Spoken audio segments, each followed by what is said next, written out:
దయ్యాలు విడిపించబడను, విడిపించలేకపోతే 10,000 ఇవ్వబడను. రే మచ్చా, నేను దయ్యమార్చి యాక్టింగ్ చేస్తాను, 10,000 తెచ్చుకునేద్దాంపా.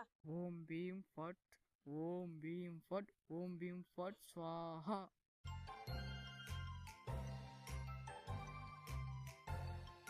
ఇక్కడ మీరు నిజంగానే దయ్యాలు విడిపిస్తారా?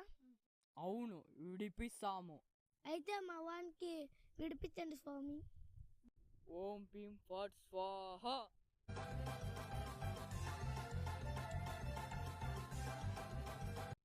స్వామి, మా వానికి ఇంకా దయ్యం తగ్గలేదు, 10,000 ఇచ్చేయండి, వెళ్ళిపోతాము. అవునా, నువ్వు 10,000 కోసమే వచ్చావా? ఈ బర్రతో మీ వానికి చెయ్యి కొడితే అమ్మ అంటే దయ్యం విడిగిపోతుంది, లేకపోతే అట్లే ఉన్నట్టు. చెయ్యి పట్టు. రే మచ్చా, చాలా గట్టిగా కొట్టేస్తున్నారా, ఈ 10,000 వద్దు, ఏమొద్దు, 10,000 వెళ్ళిపోదాం రే.